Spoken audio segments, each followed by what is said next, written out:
I've pulled some pictures from Pinterest, Etsy, furniture stores, and Google to create what I would think would be the most ideal living room.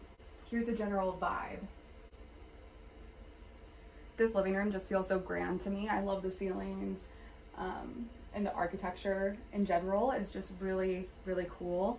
But in particular, the reason I included this is because of this cozy little corner, which is just the perfect place to like journal or read a book. It just looks so, so cozy.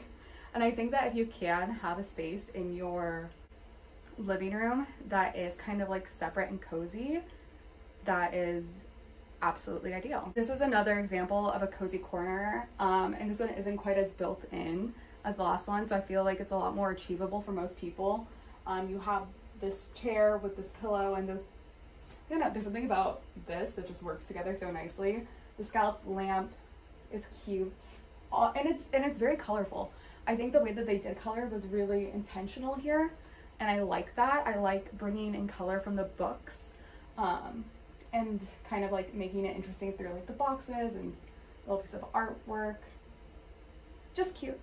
Just very, very cute. This picture I think is really cool. Here. It has the symmetry of the lamps, which I think works really well with the symmetry of the couches. And then you have the sconces on either side. I also feel like this living room works really well for conversation. I like that there's not like a TV that's the center of it, and that the couches are facing each other so that it's pretty comfy for conversation. I think a living room really should be able to comfortably fit 6 adults, because I think that's what a living room is for, right? To have conversations, to chat with one another, to drink coffee or some other type of drinks. And I've found that recently with these open concept floor plans, a lot of the time those types of things kind of congregate into the kitchen, which I know some people love. I personally hate, because I don't think sitting in a kitchen is as comfortable, or as sitting in a kitchen does not have the same ambiance as sitting in a living room and having a chat. Sitting in a kitchen feels like a little bit too uppity.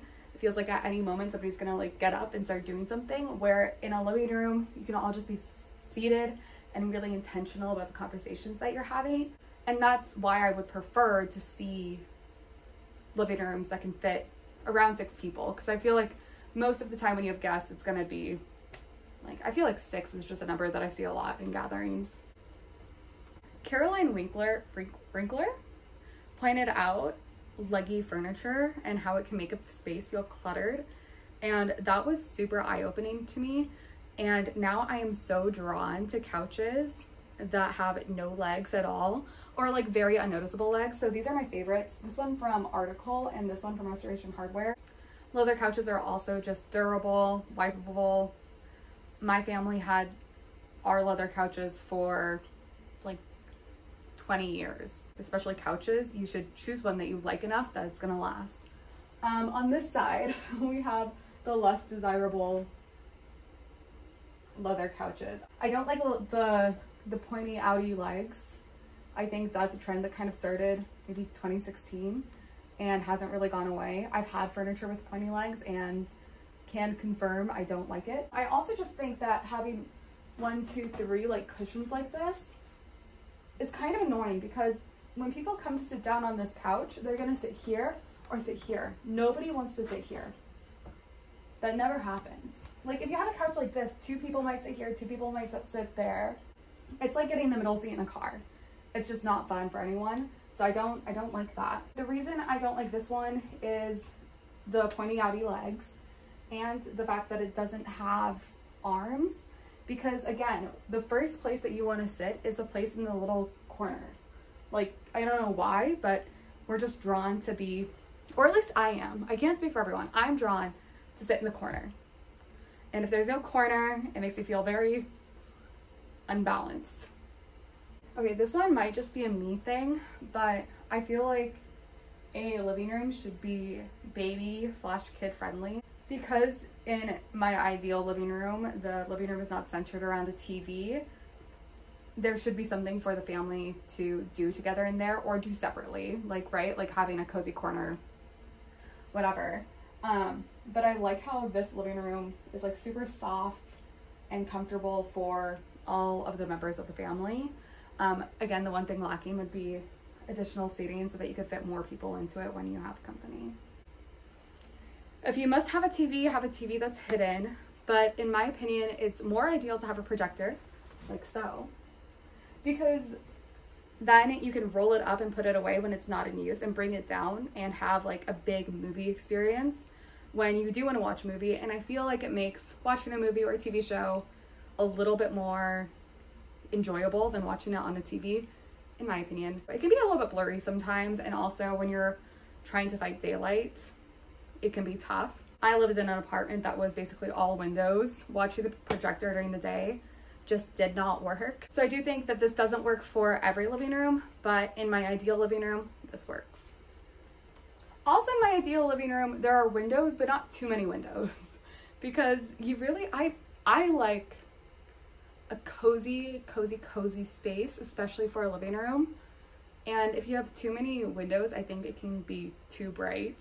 And it sounds kind of funny, but when I lived in Idaho, it would stay light outside until like 10 p.m. at night, and it drove me bananas because I had these big, beautiful windows, but then it was so hard for me to go to sleep at like 9 p.m., which is the time I like to go to sleep, because it was so bright outside. So I guess I could have gotten blackout curtains, but it didn't look good, so I didn't. Also, I hate entertainment consoles.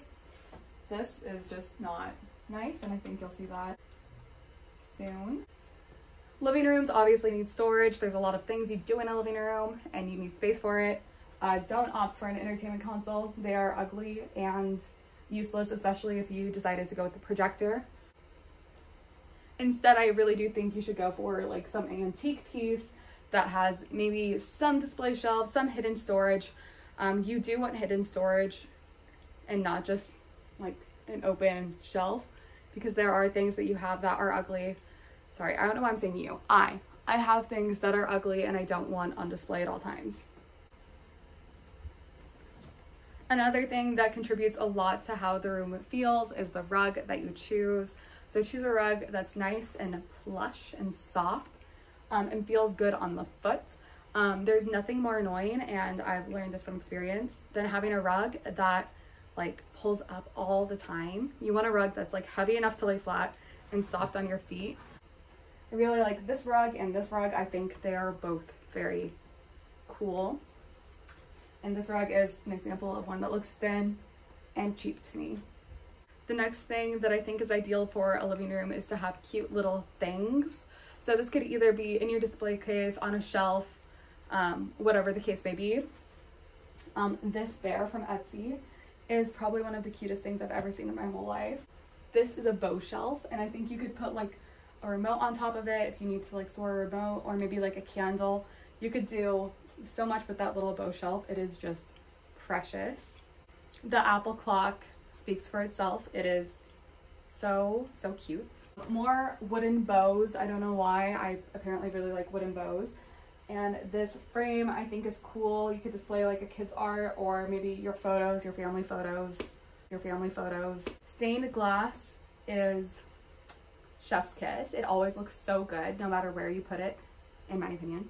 I don't know if you grew up with like a family member that had a little trinket shelf, but to me this is a core memory, and I need one desperately because they're perfect, and you can put like all of your tiny little things on your tiny little shelf. And arguably the most important part of this living room, this ideal living room, is lighting. Now you can have warm lighting or cooler lighting, just not too cool, because too cool will look bad.